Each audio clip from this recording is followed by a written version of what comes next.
તો 8 વસ્તુનું રક્ષણ માં કરે છે. અને એમાં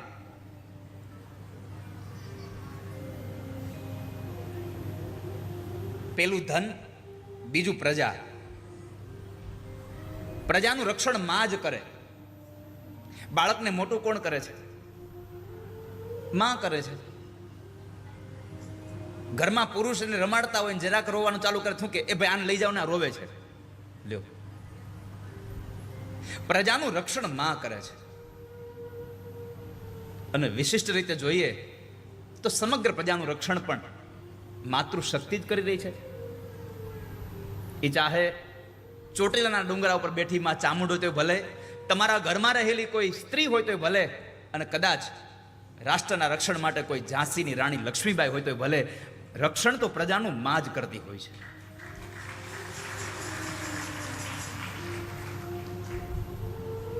ત્રીજું, આ શરીરનું રક્ષણ માં કરે છે.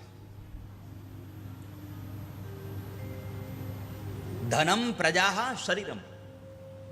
શરીરનું રક્ષણ માં કરે છે. તમે જુઓ, ઘરમાં કોઈ બીમાર પડે, ચાહે બાળકથી લઈને વયો વૃદ્ધ માણસ કેમ નથી, ઘરમાં પછી દવા આપવાનું, એને કંઈક સારું સારું બનાવીને ખવડાવવાનું અને એની તમામ પ્રકારની કાળજી લેવાનું કામ કોણ કરે? સ્ત્રી કરે છે, માં કરે છે. ચાહે એ માણસ ગમે તેટલી ઉંમરનો હોય, કદાચ પોતાના સસરા બીમાર પડ્યા હોય તો પણ દીકરાની વહુ આવીને કે બાપુજી તમે આટલું ખાઈ લો, તો કે મને નથી ભાવતું. અરે પણ ન ભાવે તો 1 ચમચી પણ ખાઈ તો લો તમે. શરીરનું રક્ષણ માં કરે છે. બાળક નાનું હોય ત્યારે પણ ન ખાતું પીતું હોય તો એને ઓસળિયા પીવડાવીને પણ એનું રક્ષણ માં કરે છે. અરે ત્યાં સુધી છોડો, કોઈ કડવું કડિયાતું ઓહળિયું પીવડાવવાનો વારો આવ્યો હોય ને કદાચ બાળકને એ બરાબર જાય એમ ન હોય તો માં શું કરે? એ કડવું કડિયાતું પોતે પી જાય અને પોતાના દૂધના રૂપમાં એને ઔષધિ આપતી હોય છે. માં રક્ષણ કરે છે સંસારમાં. શરીરનું રક્ષણ માં કરે છે.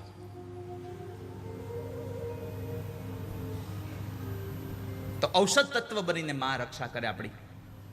ચોથું છે લોકયાત્રા. તમારી યાત્રામાં સ્ત્રી બહુ જરૂરી છે. ચાહે એ તમારા સંસારની યાત્રા હોય, ચાહે એ તમારા તીર્થોની યાત્રા હોય, સ્ત્રીની આવશ્યકતા બહુ છે. પાંડવોએ વનવાસ કર્યો પણ એમાં દ્રૌપદી સાથે હતા. જ્યાં સુધી મહાપુરુષો અને મહાભારત એમ કહે છે કે જ્યાં સુધી સ્ત્રી તમારી સાથે લોકયાત્રામાં ન જોડાય ત્યાં સુધી માણસની યાત્રા સંપન્ન ન થાય. એટલે કોઈ દી એકલા ફરવા જવું અને હવે ઘરેથી એકલા વહી જાય તો કેવું? જો દાદાએ કીધું છે યાત્રા સફળ નહીં થાય. એકલા જાય તો કેવું? કમાવા માટે જતા હોય ત્યારે પાછું વાહે ન થવું. એ અમારે તમને કેવું પડે ને પાછા, નકર અમારે જ કે અમે નહીં લીધા અમેરિકા, હાલો હવે.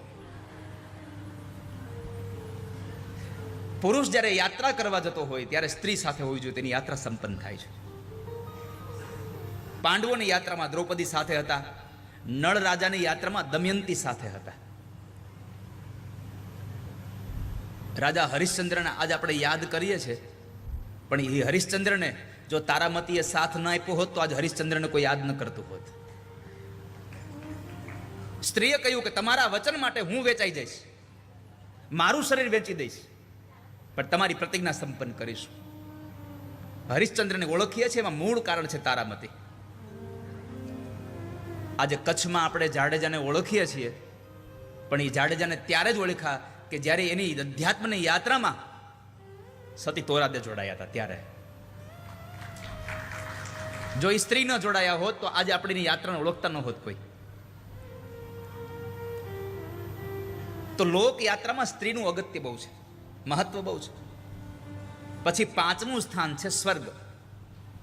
સ્વર્ગનું રક્ષણ માં કરે છે. કદાચ ઉપરના સ્વર્ગની તમે વાત કરતા હો, આ પૃથ્વી રૂપી સ્વર્ગની તમે વાત કરતા હો, તો એનું રક્ષણ માં ચામુંડા જેવી ત્રિગુણાત્મિકા મહાકાલી, મહાલક્ષ્મી, મહાસરસ્વતી કરે છે. પણ જો તમારા ઘર રૂપી સ્વર્ગની રક્ષા કોઈ કરતું હોય તો એ માં છે, એ સ્ત્રી છે આપણી. તો આપણું ઘર એ સ્વર્ગ છે.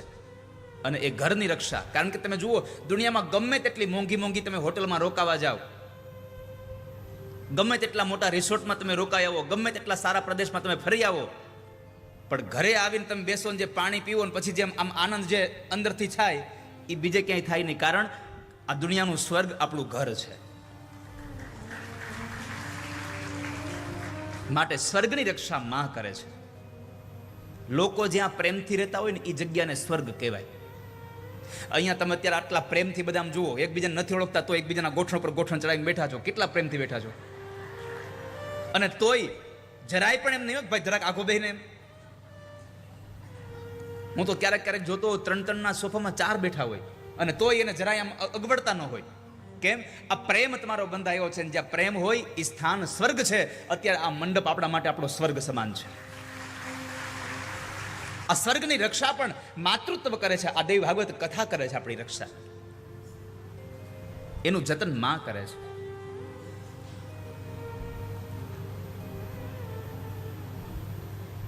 છઠ્ઠું સ્થાન છે ધર્મ. ધર્મનું રક્ષણ માં કરે.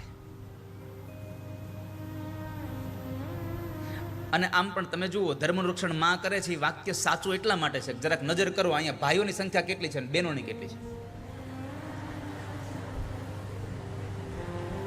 અહીંયા પુરુષો કેટલા છે એ તમે જુઓ, અને બહેનોની સંખ્યા કેટલી છે. સત્સંગમાં વધારે હંમેશા જગ્યા રોકતું હોય તો એ બહેનો, અને એ સત્સંગ કરે છે એટલે આપણે બધા મજા કરીએ છીએ. તો આપણા ધર્મની રક્ષા માં કરી રહી છે. અને એટલા માટે જ પત્નીને એક સંબોધન લાગે, ધર્મ પત્ની. પત્નીને સંબોધન લાગે ધર્મ પત્ની. પતિને કહેવાય ધર્મ પતો.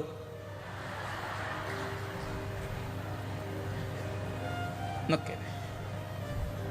ધર્મની રક્ષા માં કરે છે એટલા માટે એને બિરુદ આપવામાં આવ્યું છે કે એ સ્ત્રી છે એ ધર્મપત્ની છે. તો આપણા ધર્મનું રક્ષણ એ ચાહે કોઈ પણ રીતે હોય, કારણ કે ધર્મના પ્રકારો બહુ અલગ અલગ છે. મહાભારતમાં, પદ્મ પુરાણમાં કેટલા બધા પ્રકારો આપ્યા ધર્મના. સ્મૃતિઓમાં મનુસ્મૃતિ લખે છે.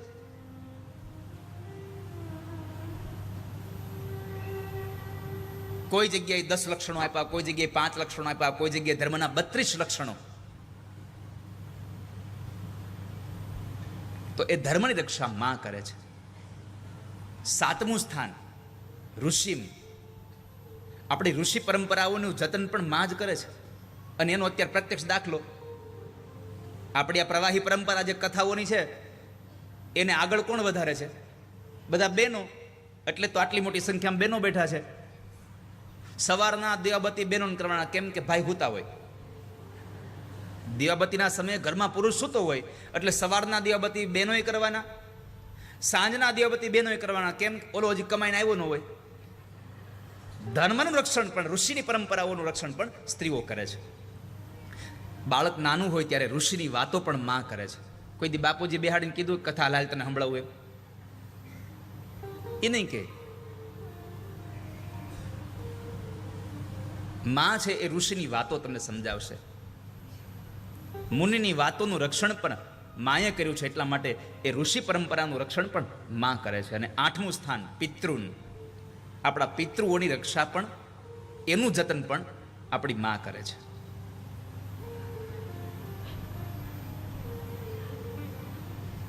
કારણ જે પરિવારમાં ભક્તિ હશે, જે પરિવારમાં પ્રેમ હશે, એ પરિવારના પિતૃઓને મુક્તિ મળે છે. અને ભક્તિ માતાઓ જ કરતા હોય. ભલે એની રીત રિવાજ પ્રમાણે કરતા હોય, પણ ભક્તિ તો કરતા જ હોય. તો આમ આ 8 વસ્તુઓનું રક્ષણ આપણી માતૃત્વ શક્તિ કરે છે. અને એ માતૃત્વ શક્તિ અને એના આપણે આ ગુણાનુવાદ ગાવા માટે આપણે અહીંયા બેઠા છીએ. આજે એની કથા સાંભળવા માટે બેઠા છીએ. ગઈકાલે આપણે સુંદર કથા સાંભળતા હતા કે કશું જ નહોતું આવડતું,